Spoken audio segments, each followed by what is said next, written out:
He changed the locks. He took the car. He emptied the savings. He forged the checks. He did it all before the flowers on Dad's casket had wilted. 143 pages. I placed them on his plate at the family dinner.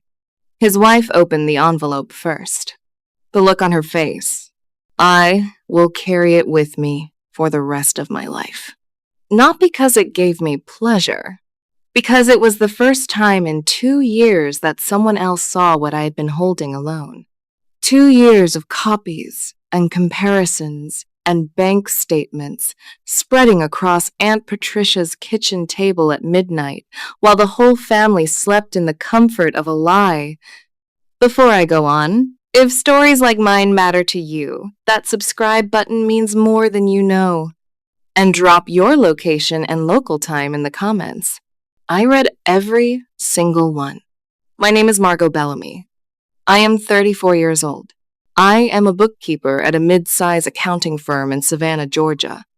I am the youngest of 2 children. I am the daughter who stayed.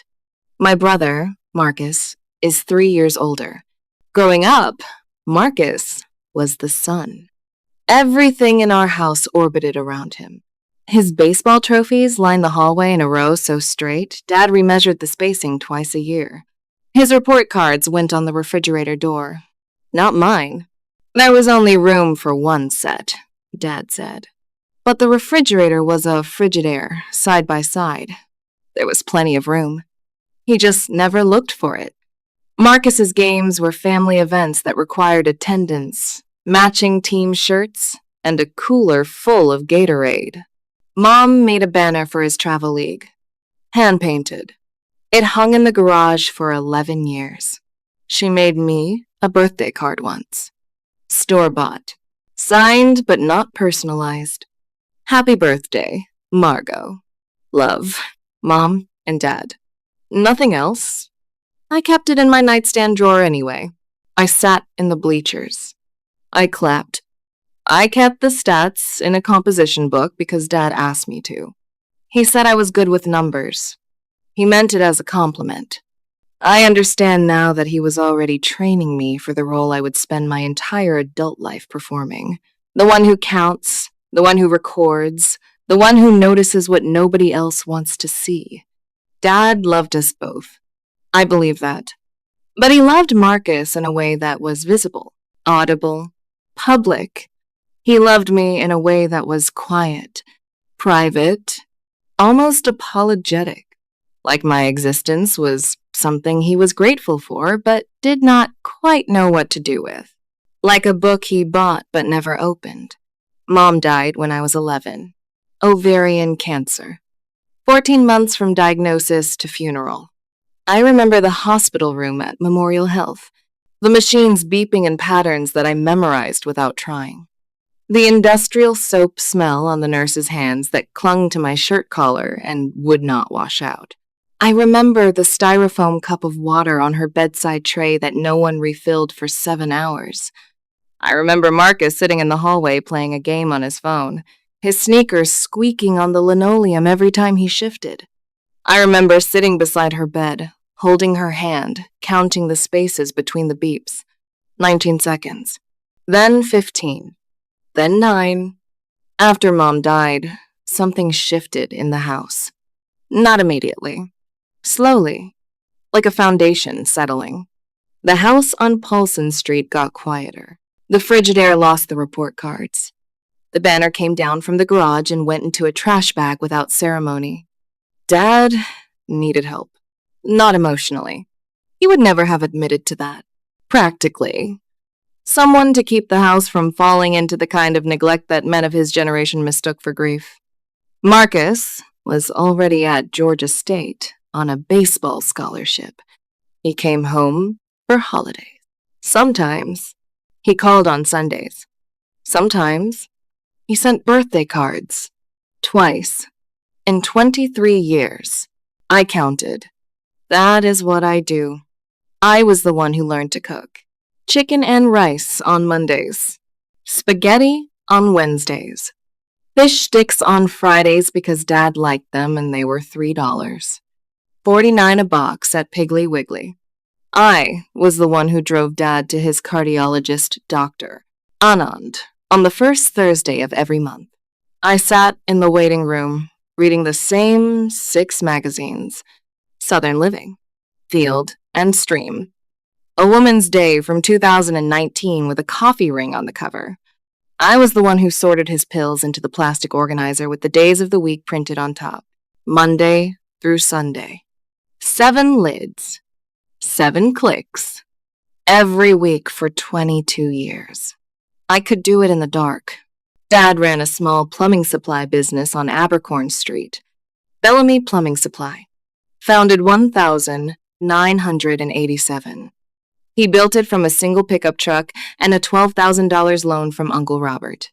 By 2004, he had a storefront with a hand-painted sign, a warehouse that leaked in heavy rain, and 11 employees who called him Mr. Henry. It was not a fortune. It was a life. He was proud of it the way men of his generation were proud of things they built with their hands and their stubbornness and their refusal to take a vacation. Marcus never worked a single day in that store. Not one Saturday. Not one inventory count. Not one delivery run. He said plumbing supply was not his thing. His thing was being noticed. College baseball. Then pharmaceutical sales. Then whatever room had the most people looking at him. I worked at Bellamy Plumbing Supply every summer from the time I was 14. I swept the warehouse floor. I answered the phone. I put price stickers on copper fittings until my fingertips turned green. I learned QuickBooks when I was 16 because the part-time bookkeeper quit, and Dad could not afford to replace her. I stayed up until 1 in the morning watching YouTube tutorials on double-entry accounting.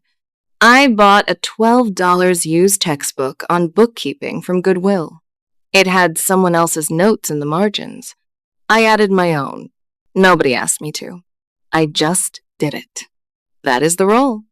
The daughter who stays does not wait for invitations. She sees the gap and fills it. When I was 26, Dad had his first heart attack. Mild, doctor, Anand said. A warning shot across the bow. He spent 4 days at Memorial Health, the same hospital where Mom died, the same floor, different room, same styrofoam cups. Marcus flew in from Charlotte, where he worked in pharmaceutical sales for a company whose name he pronounced with great importance. He stayed for 36 hours. He brought a Patagonia quarter zip he had gotten at a conference. He gave it to Dad like it was a sacrifice. It still had the vendor tag on the back. A freebie. Passed off as a gift. Marcus left on the second day. He said he had a regional meeting. He stood in the hospital doorway, car keys already in his hand, his Oakley sunglasses pushed up on his forehead, and said, "He looks fine. You've got this, Margot." I did have it. I always had it. That was not a compliment. It was a delegation. The second heart attack came when Dad was 68. This one was not mild. The cardiac surgeon said the word significant 4 times. Triple bypass. 6 days in the ICU. The machines beeped differently here. Faster. More urgent.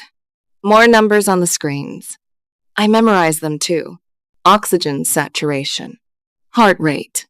Blood pressure. I could read those monitors by the 3rd day. 8 weeks of recovery at home. A recliner that Dad would not leave. A blanket I tucked around his legs every morning.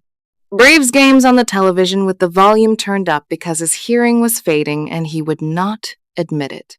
Marcus called on day 3. Not day 1. Not day 2. Day 3. He asked if Dad could still sign checks. That was the question. Not how is he? Not what do the doctors say? Not can I help? Can he still sign checks? I did not understand it then. I would later. That question was not concern. It was reconnaissance. After the second surgery, Dad could not manage the business anymore. He could barely manage the stairs. I moved back into the house on Paulson Street. My old room.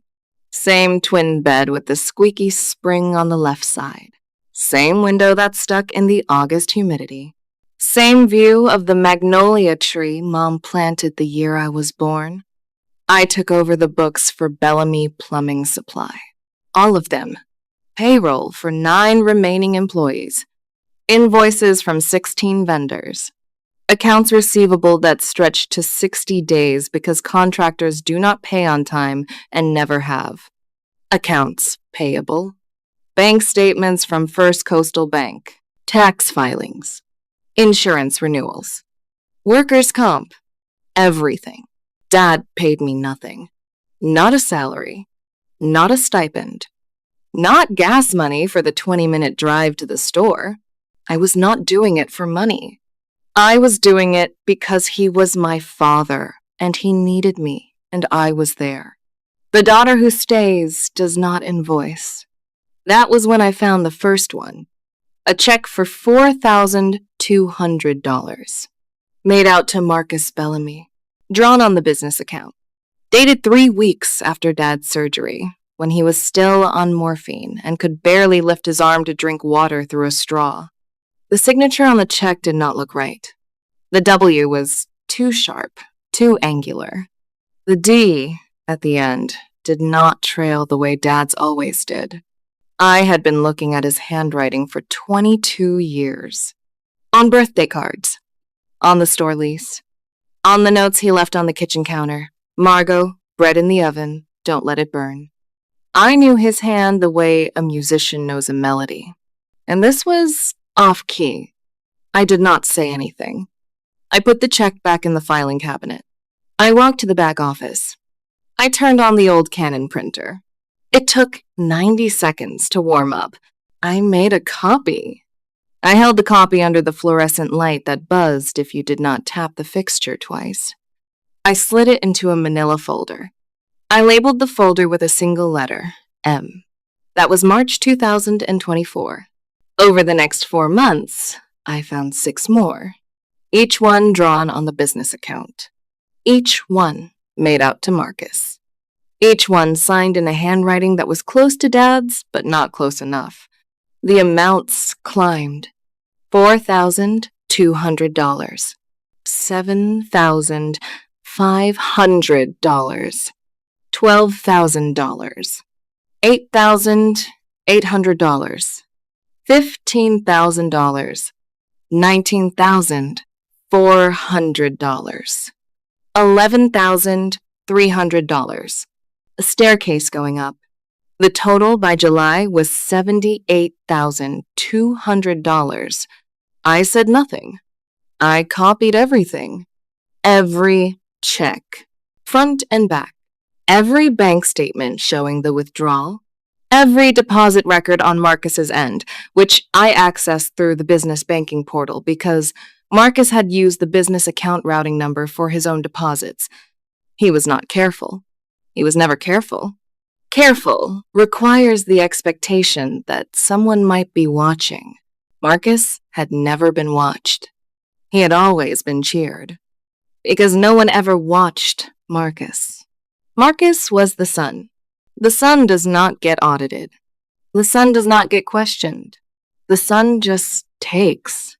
By September 2024, I had found 3 more. A wire transfer for $43,000 to a brokerage account in Marcus's name at Charles Schwab.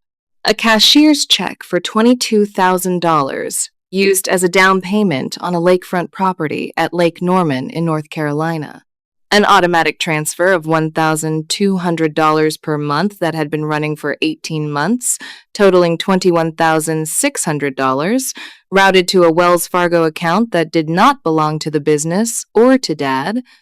Dad's savings account, the one Mom's life insurance payout had funded, the one Dad had not touched in 15 years because he said it was for the house and for emergencies and for making sure neither of his children ever had to worry that account had dropped from $412,000 to $71,000 in 19 months.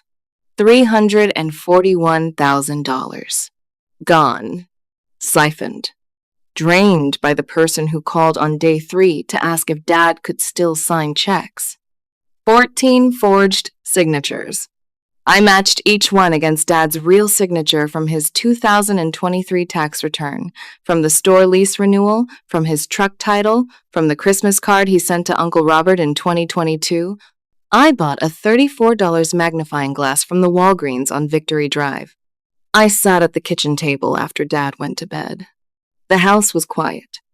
The only sounds were the clock on the mantel, the hum of the frigid air, and the scratch of my pen as I annotated each comparison. I worked under the fluorescent light that buzzed. I tapped the fixture. The buzzing stopped. I compared them stroke by stroke, letter by letter, loop by loop. I was not angry. Not yet. I was something worse. I was methodical. Anger burns out. Method endures. I went to see Aunt Patricia, Dad's older sister. She lived in a brick ranch house on the south side of Savannah, with a porch swing that creaked and a garden full of azaleas. She refused to let anyone else water. She had worked as a paralegal at Bohan, Williams, and Levy for 31 years before retiring. She was 72. She had reading glasses on a beaded chain. She had a voice that could silence a courtroom without raising above conversation level. She was the only person in the Bellamy family who had ever looked at Marcus and not been blinded. I sat at her kitchen table. She made coffee in a percolator that was older than me. The percolator made a sound like gravel in a stream. She set 2 mugs down. Hers had a chip on the rim. She never replaced it. I opened the manila folder. I had 47 pages then. She looked at the first check. She looked at the second. She picked up the third and held it at an angle, tilting it toward the window light, the way she had held documents at the law firm for 3 decades. She set it down. She looked at me over her reading glasses. How long? She said. 18 months. At least. She nodded once. Slowly. The way people nod when they are not surprised, but are grieving anyway. When the thing they always feared has arrived and the only response left is to acknowledge it. Your father knows? No. Why not? I looked at my hands. They were holding the coffee mug so tightly the ceramic was warm against my palms. The kitchen was quiet. The percolator ticked as it cooled. Because it would kill him faster than his heart. She closed the folder. She put her hand on top of it. She pressed down. Firm, like she was keeping it from flying away. Then we build it properly, she said. Every dollar, every date, every signature. And when the time comes, we do not go to Marcus. We go to someone who can do something about it. That was the day Aunt Patricia became my co-pilot. The daughter who stays does not always stay alone. Over the next 14 months, I continued to document. Quietly, precisely, like cataloging specimens under glass. Every check, every transfer, every statement, every discrepancy between what the bank said and what Marcus claimed. Aunt Patricia reviewed each batch at her kitchen table on Sunday afternoons. She organized them into sections with colored tabs. Blue for forged checks, yellow for wire transfers, green for account statements, red for signature comparisons. She put sticky notes on the pages that showed the clearest forgery. Her handwriting was small and exact. She never raised her voice. She never cried. She treated it the way she had treated 31 years of depositions and motions and discovery requests, as evidence, not tragedy. Evidence. Dad got weaker. His appetite faded. He went from eating full plates to half portions to a few bites of toast with strawberry jam. The business slowed. 2 employees left. I could not afford to replace them. Marcus called less. Once a month, then every 6 weeks. When he did call, he asked about the store. Not about Dad. About the store. About the accounts. About whether certain checks had cleared. He was checking on his own theft, and he was calling the person who was documenting it.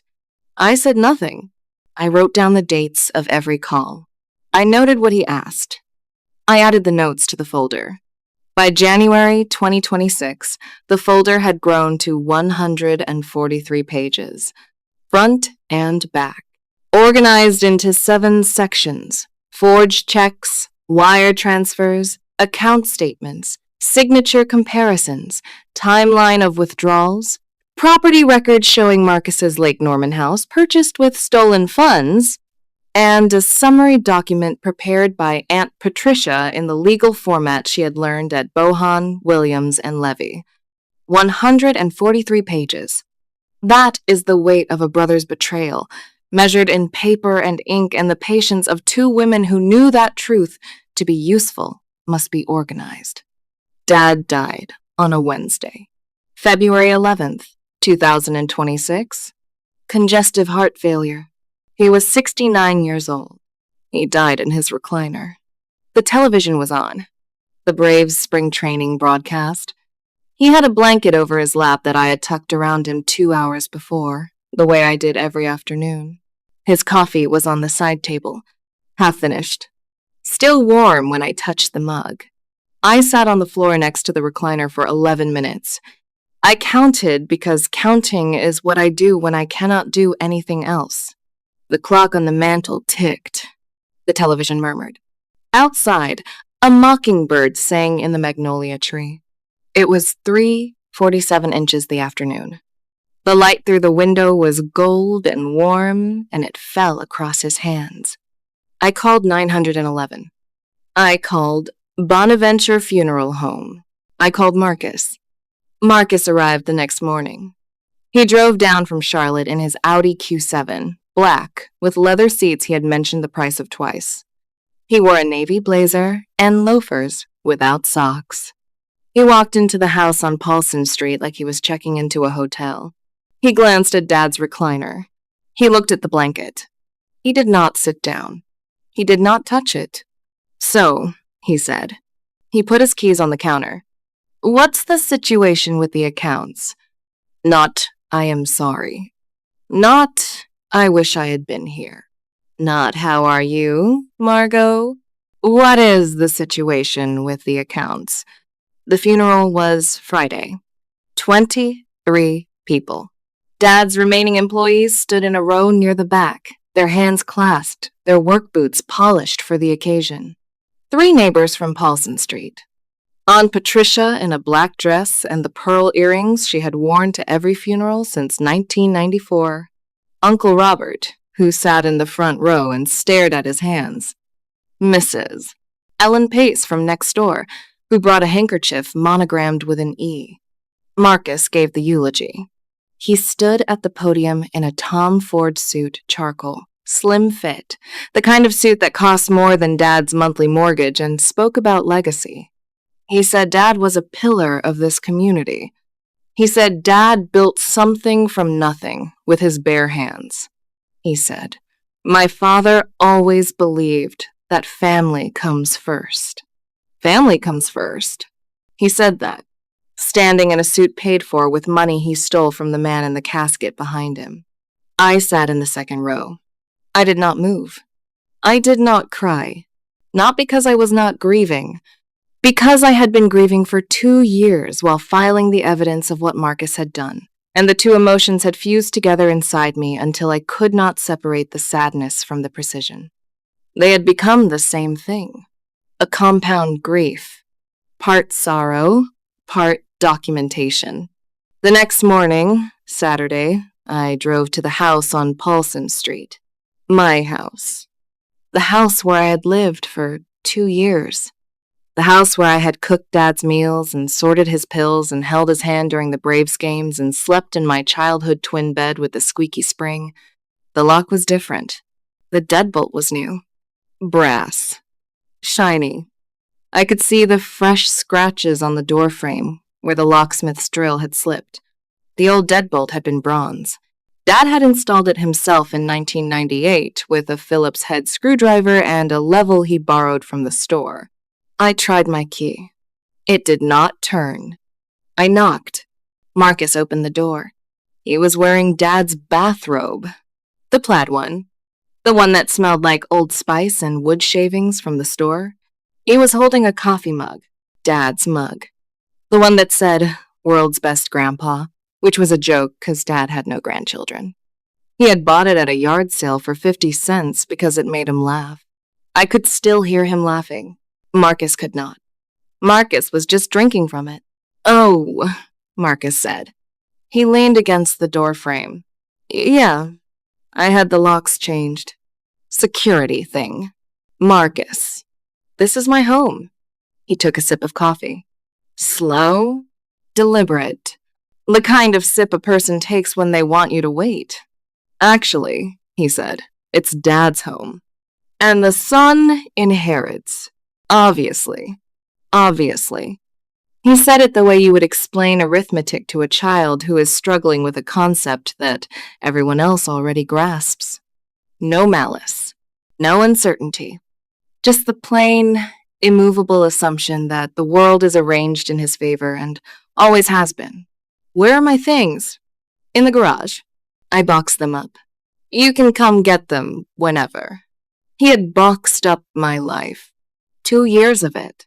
My clothes. My books. The accounting textbook from Goodwill with 2 sets of notes in the margins. Mom's recipe box with the index card she had written in her careful cursive, her chicken and rice, her pecan pie, her banana pudding that never set properly, but Dad loved anyway. He had put them in cardboard boxes in the garage next to the lawnmower and the Christmas decorations and a bag of fertilizer. I did not raise my voice. I did not argue. I turned around and walked to my car. A 2019 Honda Civic. Paid for with my own money. Every payment on time. Marcus had already taken Dad's car, a 2022 Buick Enclave, and parked it behind the Audi in the driveway. 2 cars. Neither one his. I drove to Aunt Patricia's house. I sat at her kitchen table. The percolator was already on. She had been expecting me. She always knew. "He changed the locks," I said. She set down her cup. "How fast?" "The morning after the funeral." She was quiet for a long time. Her fingers tapped the table once. Twice. The rhythm of a woman thinking in legal paragraphs. "Do you have the folder?" "It's in my trunk." "It's always in my trunk." "Good." She looked at me. She took off her reading glasses. "It is time." The following Monday, I called the Chatham County District Attorney's office. I asked to speak with someone in the Financial Crimes Division. I was transferred 3 times. I sat on hold for 42 minutes. The hold music was a piano loop that repeated every 90 seconds. I counted 14 loops. A woman named Assistant DA, Renee Okafor, took my call. Her voice was calm, professional, the kind of voice that has heard everything and judges nothing until the evidence is laid out. I told her I had documentation of check fraud, forgery, and financial exploitation of a vulnerable adult. She asked how much. I said $341,000. She was quiet for 4 seconds. I counted those too. Then she said, "Can you come in tomorrow?" What would you do with 143 pages? Would you confront him? Would you scream? Or would you let the system do what it was designed to do? Tell me in the comments. I read every single one. I went in the next morning. I brought the folder. All 143 pages. Aunt Patricia drove. She wore her paralegal blazer, the gray one with the brass buttons, the one she had not worn in 6 years. She sat in the waiting room with her purse on her lap and her reading glasses folded in her hand and her back straight, the way she had sat in waiting rooms for 31 years. I met with Renee Okafor and an investigator named James Cahill. The conference room had a long table and fluorescent lights that did not buzz. I placed the folder on the table. I opened it. Section by section. Blue tabs. Yellow tabs. Green. Red. I walked them through every page. The forged checks, the wire transfers, the signature comparisons, side by side, enlargements from the magnifying glass work I had done at the kitchen table. James Cahill took notes. Renee Okafor did not take notes. She turned the pages slowly. She held one check up to the window. She asked me twice if I had the originals. I did not. Marcus had the originals now, along with everything else he had taken. But I had copies of every document made on the old Canon printer in the back office of Bellamy Plumbing Supply, each one dated and annotated in my handwriting. She asked me one question I will never forget. Did your father know what Marcus was doing? No. He trusted him. He trusted both of us. But Marcus was the one who visited when he needed a signature. Marcus was the one who drove down from Charlotte with papers and a pen and said, "Just sign this, Dad. It's for the business." And Dad signed. Because that is what you do when your son asks you. You trust him. You sign. The meeting lasted an hour and 14 minutes. Renee Okafor said they would open a formal investigation. She said they would subpoena bank records from First Coastal and Wells Fargo and Charles Schwab. She said it could take months. She said I should not contact Marcus about any of this. I said I understood. She shook my hand. Her grip was firm. She said, "You did the right thing." I walked out with nothing in my hands. The folder stayed with them. A copy. But I had made a second copy at Aunt Patricia's house on her desktop printer, the one with the ink that smudged if you touched the pages too soon. She had let them dry on the kitchen counter overnight, weighted down with coffee mugs. Because Aunt Patricia taught me the most important lesson I have ever learned. Always keep a copy. Always. The DA had a duplicate. The originals were in my trunk. And I had one more set. That set was in a manila envelope, sealed with the brass clasp. Waiting 3 weeks after the funeral, Marcus announced a family gathering.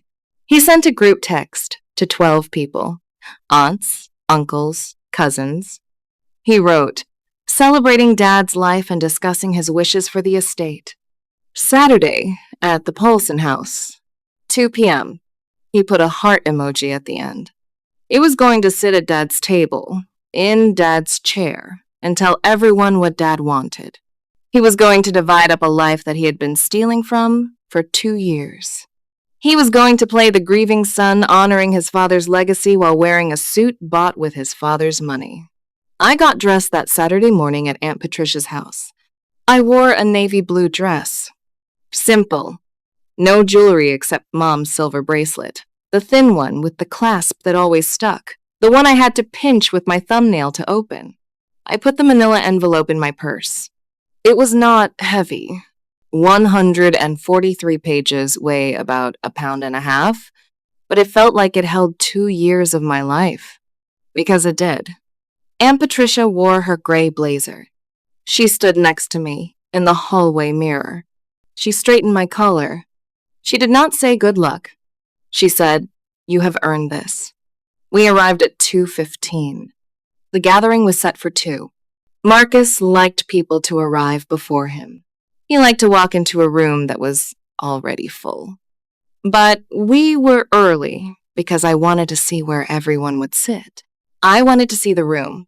The dining table had been extended with both leaves. Dad's good china was out. The set with the blue rim that Mom had picked out at Belk Department Store 32 years ago. She had chosen it because the blue matched the kitchen curtains. Those curtains were gone now. Marcus's wife, Dana, had replaced them with something from Pottery Barn. She had also arranged flowers in the center of the table. White lilies. The smell was thick, sweet, almost chemical. It reminded me of the funeral home 3 weeks earlier. I do not think she noticed the connection. Dana greeted me at the door. She was polite the way people are polite when they have already been told their version of the story and believe it. Her hair was blown out. Her nails were fresh. She wore a cashmere sweater the color of cream. "Margot," she said, "so glad you could make it. Could make it. To my own father's house. As if I were a guest. As if I had not slept 20 feet from this doorway for 2 years." The room filled slowly. Uncle Robert arrived first among the extended family. Dad's younger brother, 63. Retired electrician. Hands like sandpaper. He sat in the corner of the living room with a glass of sweet tea, saying nothing, the way he had said nothing at every family event for the last 40 years. His wife, Aunt Deborah, stood beside him, her hand resting on the back of his chair. She wore a floral dress. She had ironed it. You could see the press lines. Cousin Tammy came with her husband, Gerald. Tammy was 41. She worked at the Chatham County Board of Education. She had brought a casserole in a Pyrex dish covered with aluminum foil because that is what you bring to a family gathering in Savannah. She set it on the counter next to the crock pot that used to be Mom's, the one with the cracked lid that Dad never replaced because it still worked fine. Cousin Ray arrived alone. He was Marcus's age, 37. They had played baseball together on the same travel league growing up. Ray still called Marcus Big Mark. He shook Marcus's hand at the door the way men shake hands when they want the other person to know they respect them. Marcus's college friend, Terrence, was there. I did not know why he had been invited to a family gathering, but Marcus had always needed an audience. Terrence sold insurance. He wore a gold watch, not real gold, but gold enough to catch the light every time he moved his wrist. Mrs. Ellen Pace, from next door. 78. She had known Dad for 40 years. She had watched Marcus and me grow up from across the chain-link fence. She brought a pecan pie in a glass dish. She sat at the end of the table with her purse on her lap, the way certain women of her generation sit when they do not feel entirely welcome but came anyway because it was the right thing to do. Linda Torres, Dad's longest tenured employee at the store. 22 years. She stood near the kitchen doorway holding a glass of water she never drank. Her husband, David, stood behind her. He kept his hand on her elbow. 14 people in the house, including me, including Aunt Patricia, including Marcus. Marcus arrived at 2:22. He wore a charcoal suit. No tie. Top button undone. He walked in like a man about to give a keynote address at a conference where everyone already agrees with him. He kissed Dana on the cheek. He shook hands. He clasped shoulders. He pointed at Cousin Ray and said, "Big Ray," even though Ray had always been smaller. He said, "Thank you all for being here. Dad would have loved this. Dad would have hated this. Dad hated formality. Dad ate dinner in a flannel shirt with his sleeves rolled up. But Marcus did not know that. Marcus did not know what Dad ate for dinner. Marcus had not been here. We sat down at 2:35. Marcus stood at the head of the table. Dad's chair. He placed both hands flat on the surface, fingers spread, the way Dad used to do before he said grace. He cleared his throat. "I want to talk about Dad's wishes," he said. The room went still. Forks stopped. Glasses paused halfway to lips. "Mrs.?" Pace folded her hands on her purse. Linda Torres set her water glass on the counter without looking. "Dad and I talked about this many times," Marcus said. "He always said the house should stay in the family. He always said the business should go to someone who understands it and can run it properly. And he always said," Marcus paused.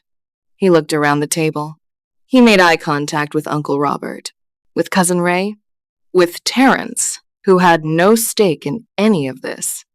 "He always said the son carries the name. The son carries the legacy." I watched his hands. They were steady. He believed every word he was saying. That was the remarkable thing about Marcus. He was not performing. He was not nervous. He had told himself this story so many times that it had calcified into fact.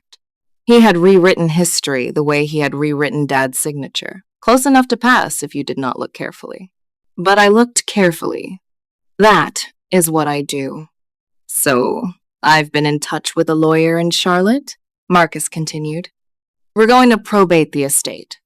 The house, the business, Dad's savings, everything will be managed through me, as the eldest child, as Dad intended. Uncle Robert took a slow sip of sweet tea. Aunt Deborah's hand tightened on his shoulder. The room breathed, but barely. Are there any questions? Marcus said. He smiled. The smile of a man who has already decided that no questions will be uncomfortable. I reached into my purse. The envelope was manila, standard letter size.